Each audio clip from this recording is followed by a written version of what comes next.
Stories that matter. The journey of life from birth to death is an extraordinary trip, sometimes filled with great joy and excitement, but at other times filled with pain, sorrow, and disappointment. Stories That Matter shares both extremes with you. Sometimes our stories will make you feel very happy, but the journey of life is not all happiness. Other times, the journey of life will make you feel sad, for all of us have experienced both extremes. Stories That Matter will begin right after the break with a story that will touch your heart in the journey of life. Welcome to Stories That Matter. I'm Roger Thompson, your host. Today I want to educate you folks on my favorite place in the world, and that happens to be Branson, Missouri. Our special guest today spends a lot of time in Branson, but first I want to tell you some things that have happened at Branson just recently. Trivago, that's that company you see on TV all the time that tells you they can get you the best prices on hotels throughout the world, not just the United States. Trivago did a survey recently, within the last year, of the top 50 entertainment locations in the world. And they categorized those locations from 1 to 50, 1 being the best location, 50 still being very well, but that's a list that you would like to be on. On that list of 50 of the top entertainment locations was Branson, Missouri. And I'm not surprised that it was Branson, Missouri, because if you've ever been there, you can appreciate the Ozark Mountains, the many things there are to do, from fishing to entertainment for the kids and Silver Dollar City. It's endless. If you want to find out what's going on in Branson, Missouri, pull up branson.com, and there'll be a lot more comments there than I could ever give to you. Anyway, Branson made the list of the top 50. What's important about that is Branson made the list as number 1 on the top 50. The next thing that happened is Trivago went ahead and expanded the survey somewhat to find out where the best entertainers were in this list of top 50. No surprise to me, and no surprise to the people that live and work in Branson, the Branson performers were number 1. Now, if you think about that, my guest here today is a Branson performer, which puts him in one of the top categories of all of the locations that Trivago went to. And I am so proud to present to you, I'm going to call him my friend. I haven't known him very long, but I immediately liked the guy. His name is Ermal Williamson. Ermal, welcome to Stories That Matter. Well, thank you, Roger. Appreciate it. I first saw you about a year ago at the Little Opry Theater, and we met, one of many thousands of people that you meet. I was very impressed with the show that you did and everyone that was there. I've never met a performer that I didn't like, and I never met anyone in Branson that wasn't friendly, whether they were traveling from Wisconsin or South Texas or wherever. It's a magical place, and I just really love it. I want to talk to you about a history that you built. When I first saw you, I thought you must be Methuselah, who lived to be 996 years old. Great. You have done everything on the map. And let me start with a few things. You know that? You have. I have, yeah. You really have. When did this all start, this entertainment business for you? Oh, that, back in Detroit. I'm from Detroit, and I wanted to, my mother always wanted me to be a minister. And I wanted to go to Hollywood, but back in Detroit, if you were an actor, you were a sissy. And so we had to secretly leave Detroit and go to Hollywood, a place called Long Beach, and that's where I went to college to become a minister. But as a rule, because I went to Long Beach Community College and signed up for acting right away. And I got the lead role. And what was the lead role? Elizabeth Barrett Browning's lover, of course, was Robert Browning. And that I got the part of Robert Browning. Then I went to Cal State LA and signed up for acting. This is after I got a minister's degree, 4 years. And I started doing some real serious acting. And I would never be home. We would be out studios, learning the acting trade, learning the lights, learning the sound, learning the cameras. We did all the work in college and in the studios. And then all of a sudden, Westerns were big at that time. Warner Brothers, remember them? Oh, sure. They had Maverick and Cheyenne and Sugarfoot and all that. And I thought for sure I was going to get it. So we went out and learned how to professionally ride horses. I mean, we did the whole 9 yards. And they went out of business. They went kaput. And another outfit came along. It was a soap opera type. And we had a choice between going with the soap opera or going with Paramount. I was the only one went to Paramount. Well, I can't imagine you in a soap opera. I did. I got my SAG card in General Hospital. Oh, is that right? But, oh, that's okay. Yeah, that's a soap opera. But I didn't want soap opera. I wanted Paramount. And I went there with Jerry Paris. And Jerry Paris was director for Happy Days. And that's how I learned to Ermal, yeah. let me take a break. I got so much a about short it. break. I know you do. We're going to come right back with this. Yeah. And stay tuned. We'll be back in just a moment. Thank you.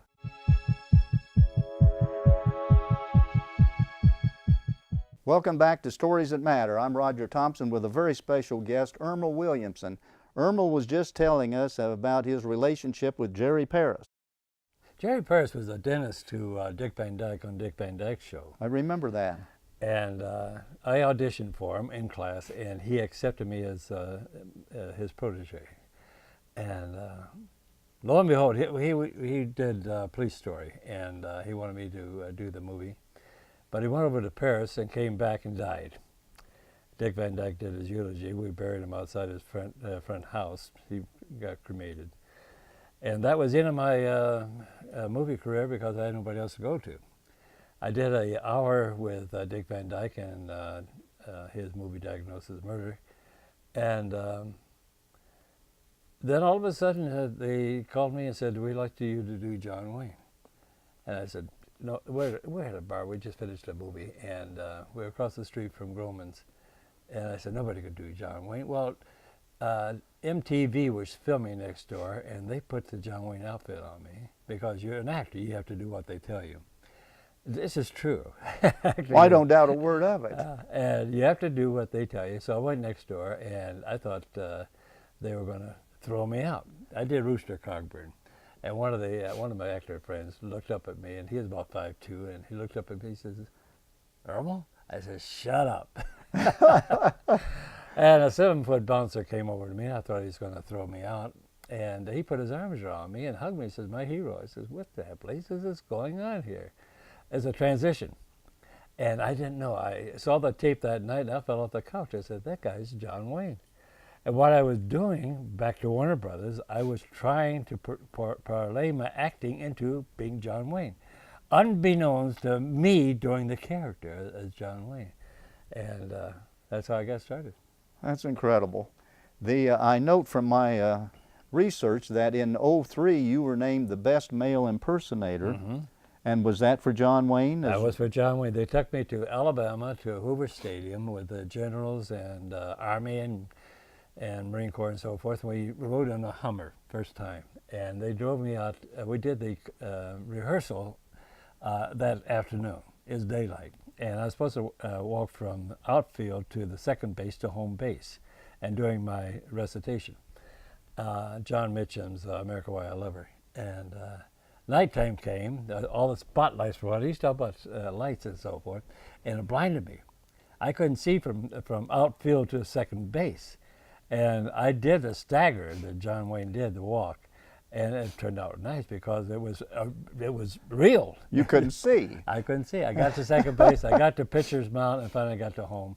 And it took all that time to do the recitation, and it was beautiful.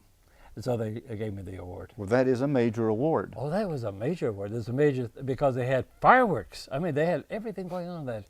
And I've got the tape, it's on my website, but it was better than that because my family, I grew up in Birmingham as a kid, and my family was there in the press boxes to watch me. And I hadn't been back to Birmingham probably for about 20, 30 years. And they watched me, their country boy, come home. That's amazing. Yeah. Tell me, when did you find time to do some of these things? Let me tell you. Bonfires of the Vanity, the Patty Hearst story, Woman Against the Odds, Black Hole, Twilight Zone, Hail to the Chief, Golden Girls, and you told me about General Hospital with your experience there. When did you do all that? Well, you see, the thing is, I wish I would have known, and this is a lesson to everybody out there, I wish I would have known Hollywood could do what they did to me. I was on my way, and I was doing Santa Barbara, didn't put that in there. Santa Barbara is another soap opera, and I did several to Santa Barbara, and I loved it. Oh, I loved it. But I had the Navy, I was selling as a full-time job, and the Navy I had an appointment with the Navy in Long Beach at that time, and they called me in for a show, and I said, I can't do it now, I got an 8 o'clock appointment with the Navy. Navy did show up. But what happens in Hollywood, if you don't show up, they won't call you the next time. You're out. Wow. So I lost it, and it really hurt because that was my big chance because I was on my way. Stupid. And the Navy didn't show up.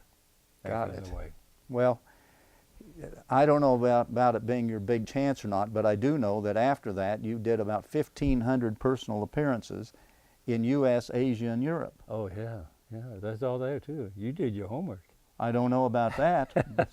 I wanted to visit those places where you went, but I didn't have time to go to 1,500 places. They had me in Osaka, Japan, on a big 7-foot horse, plastic, and we did John Wayne all over the place. And we drank more beer than you could. They love beer there, but they love John Wayne. They love John Wayne. Are you talking about in Europe?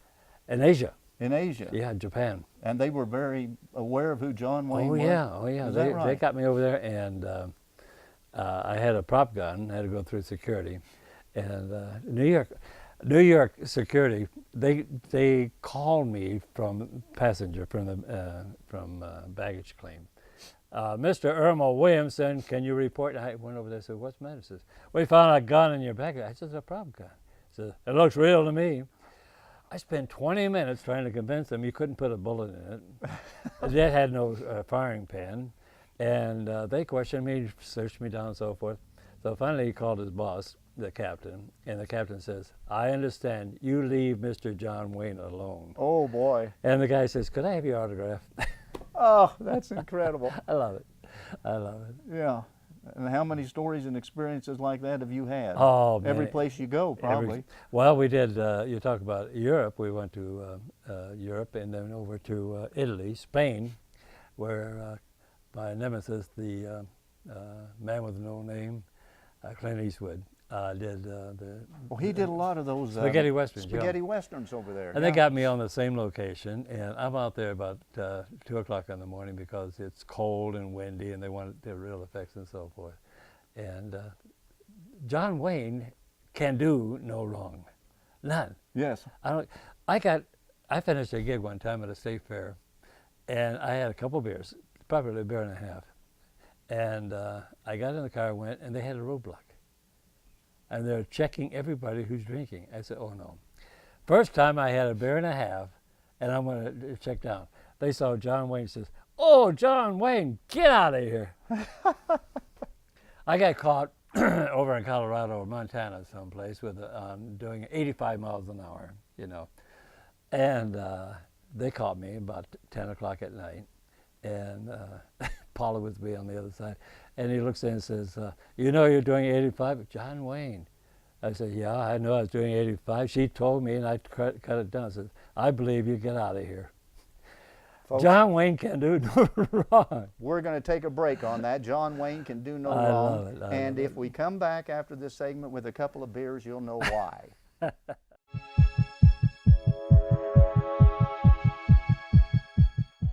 Welcome back to Stories That Matter. I'm your host, Roger Thompson, with a very special guest, Ermal Williamson.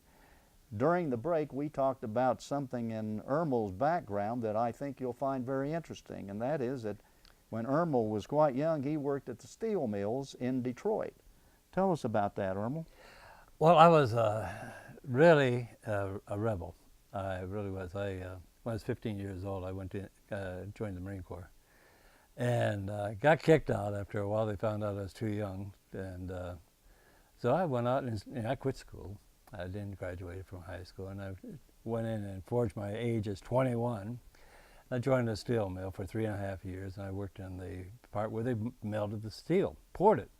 I was the guy that would tell the melter when to pour the steel, because I worked with a laboratory, and the laboratory would tell me what the readings were, and the melter has 3 furnaces that we used, and he had, if he met 2 pours per furnace that night, he'd get a bonus.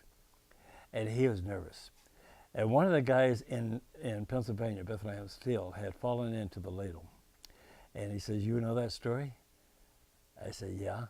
He says, "You gonna let me pour that?" I said, "No." Oh, man. 17 years old, I'm telling the melter, "You're not gonna pour that until I tell you." And I was real proud, because I made a lot of friends.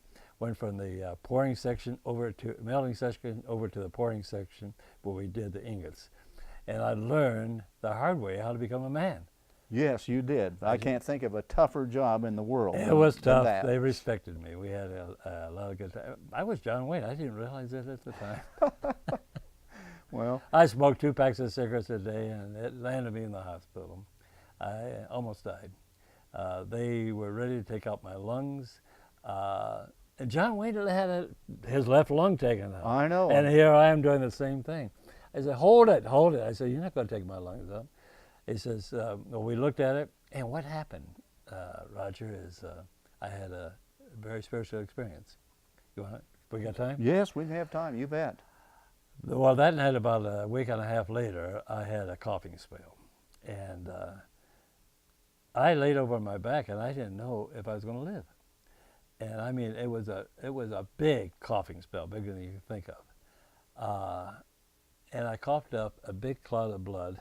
It had been almost as big as my fist. It was down in my lung. And it came out, and I told God before it came out, I said, "Either take me or kill me, one of the two," because I didn't want to go through life with that, without a lung. And it came out. Doctors went in a couple of days later. They didn't believe me. A couple of days later, they went in with a tube to find out what's down there. Unfamiliar. And 2 days later, it took them 2 days later to get back to me. I said, "What'd you find out?" He says, "There's nothing down there." I said, "Well, can I go home?" He says, "No, you got the X-rays show you got a spot on your lung this big. Over in your right lung, they got the size of a dime. We got to find out what's going on." I said, "I'm healed." He said, "No, you're not." I said, "You didn't find anything?" He said, "I'm not going to argue with you." He walked out. 2 days later, I walked out. Amazing. You're in a tuberculosis sanitarium. They're experiencing for 3 years. And I told my wife then, I says, "Get my clothes, I'm out of here." We're in bars. She came up, we snuck out, we made it. I went to my general hospital, and not the one I did a movie on. And he examined me. I said, "You find anything?" He says, "No, you're healthy as an ox." I said, "Good." That month was December. I played Santa Claus to hundreds of kids. Great. My Good first for you. acting role. Yes, I won. that is amazing. Uh-huh. Great. Well, we spent a while talking about John Wayne. I've got a question, and I want to know if this is true. Did you ride a horse through his house? You found out. Yes, yes. Yes, give me some credit here. Well, the TV commentator called me up and said, "Are you willing to ride my horse?" He had a Palomino through John Wayne's house, because we're going to tear it down tomorrow night. I said, "It'd be an honor." I'm riding his horse, a Palomino. I had never ridden a Palomino before, but it was gentle, like Roy Rogers. We went in through the side, but we went all through John Wayne's house. I mean, this was glorious. And in the kitchen, and then say, "Okay, now come out on the veranda." He was right there on the channel in Newport Beach, right there, Little Island, and Balboa Island. And we went out, and it's a Hollywood-type door that opens up, low. And I had the horse's head down, my head was down. I says, "Horse, we got to get through this together." We had about 500 people out there, all with flash bulbs. And I said, "This is going to be scary," because about 50 feet from the door is a channel that leads out to the ocean. I said, "If he spooks, we're going to be out in that channel." And we went through. He was perfect. We sat there and had pictures taken for the next hour. How high above the channel were you? Right there at the channel. Oh, you were right there. Oh, yeah. His house was at the end of the channel where the Wild Goose, I rode the Wild Goose for 18 and a half years as John Wayne. So I know where the channel was after that. Yeah. And if you went on the backyard was like a tea garden, a Japanese tea garden. He didn't have anything Westerns in his house except for his Katrina dolls. Everything's Navy, nautical. Everything was nautical. And so if the horse would have jilted, we would have been in the channel, because the backyard is only about 50 feet long. I learned that the first time. I went on the Wild Goose. Yeah. Okay, the captain, Bert Mitchell.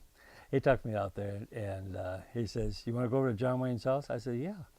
So we got in the little dinghy, and we rode over there to John Wayne's house. Now, this is where the channel was, okay? Sure. And he dropped me off on the pier. That's where John Wayne used to moor his boat. And he wasn't home. So I'm standing there in the Japanese tea garden on the pier, and he takes off. The boat's gone, everything's gone. I'm out there by myself, and all these sailboats are going by, and they're waving to John Wayne. I'm dressed as John Wayne, and they're waving. And one comes back, does a U-turn, a sailboat, and they're mostly sailboats, and they have pizza, and I don't know if it's beer or wine. I think it's wine. And they gave me the pizza and wine. And here I am as John Wayne standing on the pier having my pizza and my wine. They take off, and I'm waving to everybody out there. Good pizza, you want one? Before we take a break, I want to know what the horse said to you. Which horse? The one you were on. You said something to the horse.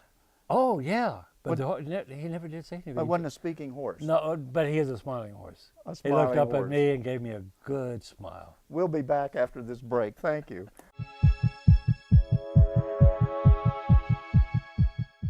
Welcome back to Stories That Matter. I'm your host, Roger Thompson, with Ermal Williamson. You got it right that time, didn't you? Thank you. There's a blooper here you're not going to get to see, but that's all right. I wanted to ask Ermal about his experience at Branson. And what do you think of Branson, Missouri? I know you still go to Branson and do your shows there. Yeah. Tell us a little bit about that. Branson is a place where you can become a good entertainer. Andy Williams stayed the rest of his life right there, and you have people like Roy Clark and just a host of people that came there and stayed. We have young people, never before on stage, and they would bring their talents and become successful. I've always referred to Branson as a magical place because it's magic for everybody that comes there. They absolutely enjoy it. The entertainers consider it a magical place. When we close here, I'm going to tell you a story about a fellow that I met down there. Until next time, this is Roger saying stay tuned for the next Stories That Matter. Well, howdy. I'm Ermal Williamson, author of Across the Brazos. It's the story of an innocent son who escapes the gallows to become a hero of the West.